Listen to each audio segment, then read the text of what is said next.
On New Year's Eve, I found myself alone in my family's old countryside house. My parents had gone to a party in the city, and I, preferring the quiet, decided to stay behind. The house, a large, creaky Victorian mansion, had always spooked me a bit, but I never believed the local tales of it being haunted. As the clock struck 11 p.m., I settled in the living room with a book, the only sound being the wind howling outside. Suddenly, a faint tapping sound came from the window.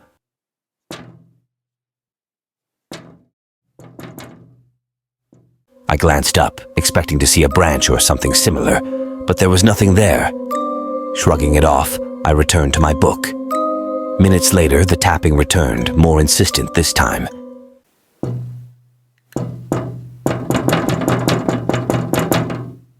Feeling a bit unnerved, I stood up to investigate. As I approached the window, the tapping stopped abruptly. Peering outside, I saw only the dark, snow-covered landscape. Just as I was about to turn away, a face appeared on the other side of the glass, pale and distorted, with hollow eyes staring right at me. I stumbled back in shock, but when I looked again, the face was gone. Trying to calm my racing heart, I told myself it was just my imagination. I decided to check the rest of the house to ease my mind. As I walked through the dimly lit hallways, the old floorboards creaking beneath my feet, I felt a growing sense of unease. Reaching the kitchen, I froze. All the cabinet doors were wide open, and the kitchen knife was missing from its holder. Hearing a noise upstairs, I slowly made my way to the second floor. The sound led me to my parents' bedroom. The door was slightly ajar, and as I pushed it open, I saw a figure standing by the window, back turned to me. It was wearing a tattered old dress, and its hair was long and unkempt. I called out, asking who it was, but the figure remained still. Gathering my courage, I stepped closer, and the figure suddenly turned. It was a woman, but her face was unrecognizable, twisted in a silent scream. I stumbled back, my heart pounding in my chest. The woman lunged at me, but as she did, she vanished into thin air, leaving behind only the echo of a haunting wail. I ran out of the house, not stopping until I reached the safety of our nearest neighbor.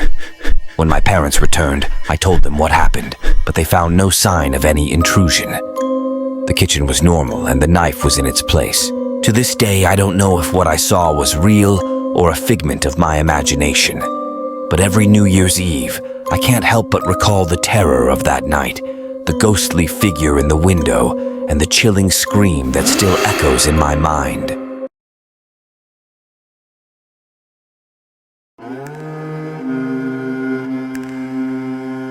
In a remote mountain town, there's an old wooden house known to locals as the Ghost House. The house has been vacant for years due to a chilling legend. Mysterious noises and ghostly figures appear inside at night. Despite this, I decided to buy and rent out the house on Airbnb, hoping it might attract thrill-seeking tourists. One night, I welcomed a solo traveler named Alan. He was a bold adventurer, curious about the house's legend. I briefed him on the basics of the house and specifically warned him not to tamper with the old clock in the attic, an ancient decoration supposedly linked to the paranormal events. As night fell, I returned home but felt uneasy.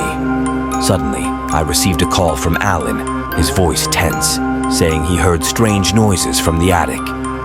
I advised him not to go up, but there was a commotion on the line, and then it cut off. A chill ran down my spine, and I hurriedly drove to the wooden house. Upon arrival, I found the front door wide open and the house pitch black. I turned on my flashlight and slowly entered. Everything in the living room seemed normal, but there was an unusual atmosphere. Bracing myself, I stepped towards the attic stairs. The creaking of each step quickened my heartbeat. Reaching the attic, I saw the old clock, its hands moving erratically, emitting a grating noise. I searched for Alan, but he seemed to have vanished. Then, I heard a rustling behind me. Turning around, I saw a blurry figure swiftly pass in the dim light. I screamed in terror, dashed down the stairs, and ran out of the house frantically. Standing outside, panting, I looked back at the wooden house. Just then, I saw a pale face appear in the attic window, staring at me. I couldn't control myself any longer, ran to my car, started the engine, and quickly left that terrifying place. The next day, I reported to the police, but they found no trace of Alan in the wooden house. It was as if he had vanished into thin air. Since then, I've never rented out that wooden house again, nor dared to set foot in that town. To this day, Alan's disappearance remains an unsolved mystery, and the wooden house still stands silently in the mountains, seemingly hiding secrets unknown to anyone. As I drove through the thickening woods towards Wallace House, a mix of anxiety and intrigue stirred within me. I had heard the stories, the whispers of the locals, but the allure of solitude in such a grand, albeit time-worn mansion was irresistible for a writer like me. The moment I stepped onto the creaking porch, a chill ran down my spine. It felt as if the house itself was sizing me up, an unspoken question hanging in the air. I pushed the heavy door open, its groan echoing through the silent halls. The interior was a time capsule, each room draped in layers of dust, each portrait on the wall staring with solemn, lifeless eyes. That first night, the house's eerie ambience enveloped me. Lying in the antique bed, the whispers began. Soft, unintelligible murmurs that seemed to float down the hallways, seeping through the cracks in the walls. The curtains billowed as if sighing, and I knew sleep would be a stranger. With dawn's light, a peculiar scent lured me outside. The garden, overgrown yet strangely beautiful, held footprints in the dew-covered grass, too small to be mine, too deliberate to be an animal's. My heart raced as I followed them, only to find them disappearing into the thicket. Back inside, in the musty library, I found it. Elizabeth's diary. The entries were filled with love, hope, and an impending sense of doom. It ended abruptly, the ink smudged, as if in haste or distress. The days melded into nights, each bringing its own set of mysteries. Shadows flickered in the corners of my vision, always vanishing when I turned. The whispers grew louder, more insistent, guiding me towards a hidden room behind the library. Its door was camouflaged in the wall, opening with a reluctant creak. Inside, the air was thick with sorrow. Elizabeth's presence was overpowering, her despair palpable.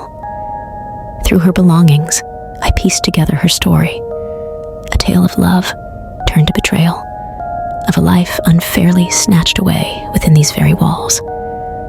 I couldn't leave her like this, trapped in an endless loop of her final tragic days. Enlisting the help of a local medium, we prepared a ceremony to release her spirit. As we chanted, the air crackled with energy. The house groaned and shivered. Then she appeared, Elizabeth. Her form was ethereal, her eyes pools of unshed tears. As the ceremony reached its crescendo, a burst of light enveloped the room, and she was gone. The house exhaled, a sense of peace settling like dust. In the aftermath, I wandered the now peaceful gardens, my thoughts a whirlwind. Wallace House had found its peace, and perhaps so had I.